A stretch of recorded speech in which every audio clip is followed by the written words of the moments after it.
Welcome to the Volleyball Growth Coach Podcast. My name is Christopher Knowles, and today we are answering more questions. As always, if you have any questions that come from this episode or come from any of the clips that we post your question in the comments of our TikTok or our Instagram at Volleyball Growth Coach. And if you have a teammate or a friend that you think could really benefit from a show like this, share the show with them. We are going to dive in like we always do, so let's get right into it. Question number 1. Most common mistakes on serve receive and how to make the best of it. So I touched on, I think, the biggest thing that I think is a mistake that players make in the last episode. So basically moving on an x-axis rather than a plus axis. But I think also another thing that I think is a common mistake in most people's repertoire for serve receive is not being ready soon enough, right? There's a lot of times that players will be standing and watching or not really truly ready for the serve that's coming at them. And then when the serve actually is coming at them and they have to get ready to pass, that little half second to get low and ready is the difference between a good pass and a bad pass, right? Or even a shanked or missed ball, right? And so what we want to be doing is getting ready before that server even serves the ball, right? Getting low, staying low the entire time, having our hands out, not platform together already and not hands up here already, but nice loaded out, hands are out, and we're low and ready. That is going to allow us to react to the ball faster, get to the ball faster, and see where the ball is going sooner, because we don't have to think about getting ready and then seeing where the ball is going. We can take out that first half and just see where the ball is going and react and go.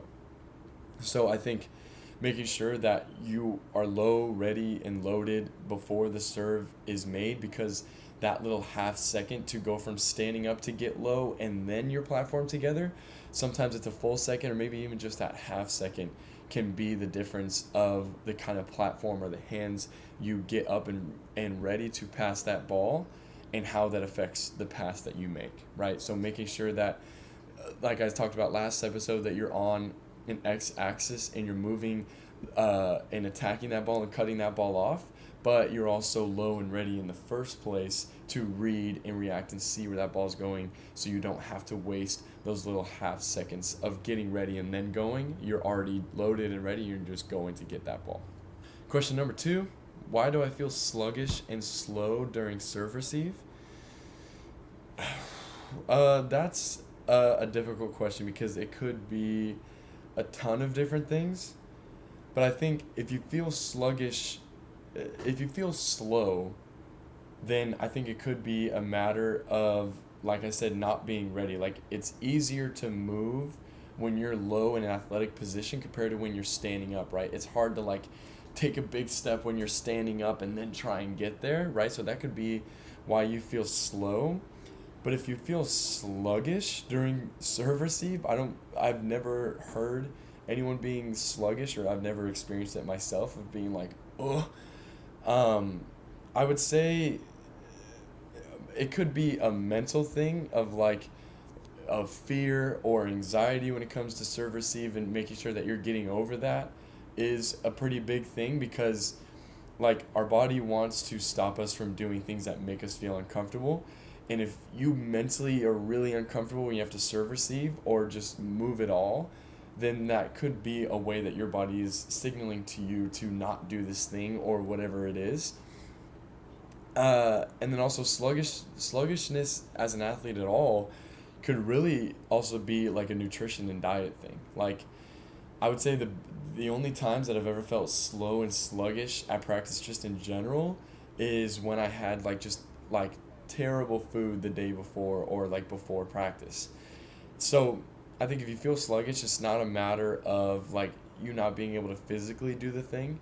I would say it's a mental thing of getting over that fear and anxiety. And if it's not that, then it's making sure that everything externally that's feeding into your ability to pass and ability to play is feeding yourself in a positive light, right? Like working out, making sure that you're not just sitting in a chair all day, right? It could be so many different factors. That's why I think it's a difficult question. But just making sure that you're eating well 90% of the time, right? you're getting some movement in before practice, and you're not just sitting in a school chair all day or whatever it might be. You're not just vegging on your phone all day and things like that. There's so many different factors. But if you feel sluggish and slow, it's not a matter of physical. I would say it's more of a mental thing and how you are prepping yourself for that situation. So if you take a step kind of outside of yourself, how are you talking to yourself going into a pass, going into serve receive? How are you literally feeding yourself with nutrition? And how are you feeding yourself figuratively with what you're doing throughout the day and what you're doing before practice and leading into practice that is making you feel sluggish and slow? So maybe some changes need to be made outside of just serve receive itself in order to enhance your abilities in serve receive. Does high school volleyball have specific positions and not just rotation? Yes, for my super young volleyball players, high school volleyball does have specific positions and specific rotations where you don't just go from right back to middle back to left back. There's actual positions, so you have to play middle or outside or setter or libero, or oppo, the best position ever. And there's actual rotations, so 1 serve, 1 receive, 2 serve, 2 receive, and so on. So I think if you're going into high school, if you're going from middle to high school, I would definitely say pick 1 or 2 positions that you would want to play and try out for.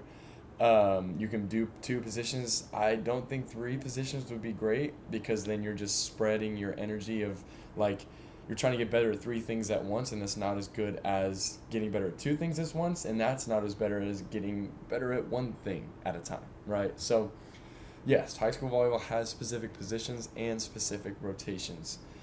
So the faster you can learn those rotations, the quicker you can get through learning through rotations, and the quicker your coaches can get through teaching rotations.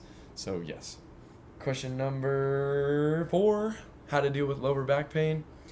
Lower back pain can be a matter of strength or lack of recovery. So lower back pain is a very common thing. I remember I had a tournament where I basically had to sit out for a game because I tweaked my lower back. I don't know what happened, and I couldn't play anymore. So it is a pretty it's a pretty significant injury if not acted upon in a positive way. So I would say to deal with lower back pain is, number 1, strengthen it through not only just workouts and doing actual movements, but also stability, right? Can you hold a weight, right, and just hold it? Or planks, there's a thing called bird dogs where you are all on all fours, and then you put your left arm out and your right leg out, your left arm out and your right leg out, and then you balance like that. So making sure that your lower back is not only strengthened for movement, right, and explosiveness, but also stability. Can you hold something for an extended period of time, right? But then also recovery, making sure that lower back pain could also not just be specific pain in your lower back. It could be from your upper back, because of your shoulder blades from all the swinging you do can start pulling when it gets tight, and then that pulls your lower back with it and causes some pain, right? That's the same kind of with knees as well. Making sure that your upper back is stretched out, there's not a ton of knots in it. The biggest thing with lower back, though, common thing is hips, right? Making sure your hips aren't super tight, doing windshield wipers with your hips, doing pigeon stretches with your hips. The one where you put your leg over and you twist back, that's a good one as well. So I would say the biggest thing is probably it's stability, strength, and flexibility in your hips. That's where most of the pain comes from with lower back. Strengthening your hips, strengthening your lower back, strengthening your back entirely, making sure you can hold stable positions, and stretching out your hips as well. Doing that consistently, not just doing it once. Doing it once is never going to solve the problem all in one go. Doing it consistently, having a routine to stretch out your hips and a routine to strengthen your entire back is definitely the way to go. Question number 5. Do I still have a chance to play college at a high level if I don't have money for club? Yes. I'm going to talk about this again. I talked about it in the last episode, so if you don't want to hear it here, then you can go check out that episode. But when most players talk about, do I still have a chance to play at a high level if I don't have money for club? There are more than one way. There's more than one way to play in college, right? More specifically at the D1 level, right? Most players think, oh, well, if I am not D1 level and D1 ready straight out of my senior year of high school, then there's no point, right? That's the furthest thing from the truth, right? That is what JUCO is there for. That is what D3 and NAIs are there for, right? It might not be the most prestigious thing that you get to post on Instagram because you didn't go D1. In the long run, like if you ask any players that graduate college, it doesn't even really matter that much. That little Instagram post you make or that little prestigious little thing you get to say when you go, oh, I'm going D1, right? To the people that won't even watch you play anyways, right? So I think that's the biggest thing is there are so many different ways and so many different steps you can take to play at a high level. JUCO is a great example, right? Grind your absolute skill away to mastery for 2 years in JUCO, and I guarantee you'll make it to a D1 program, right? Or even just do 1 year of JUCO, right? Go to a D3 program that really needs your position and then transfer out, right? Go to an NAIA, transfer out, right? Go to a D2, and then if you like D2, go with that, right? My coach right now didn't even play D1, and he still made it to the pros in Europe, right? So, like, in the long run, pro teams don't care, oh, he went to Long Beach State, he has to be on this team. No, right? Like, they care about who you are as a player and the brand you have on your chest and the name you have on your jerseys and your gear.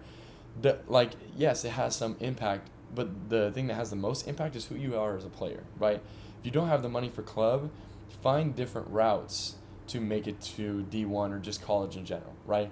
Playing JUCO is still fun, right? Playing D3 is still fun, right? You can have more fun playing at a D3 compared to a D1 because it's not as like weighted, right, technically, but there's more competition, there's more people fighting for a spot and all that stuff. So yes, you still have 110% chance to play high level college, right?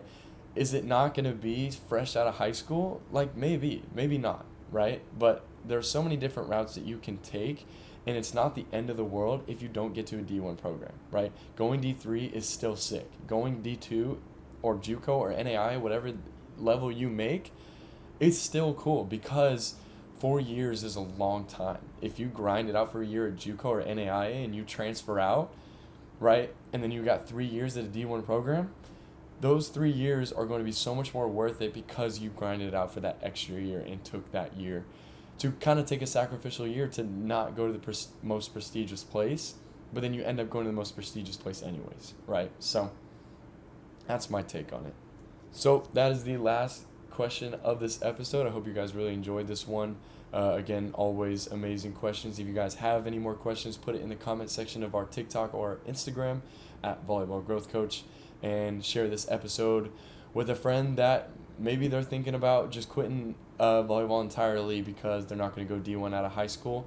This is definitely the episode to share with them more specifically, but any teammates or friends that you have that you think can really benefit from this show, share this episode with them, and I will see you guys next time, and always grow together.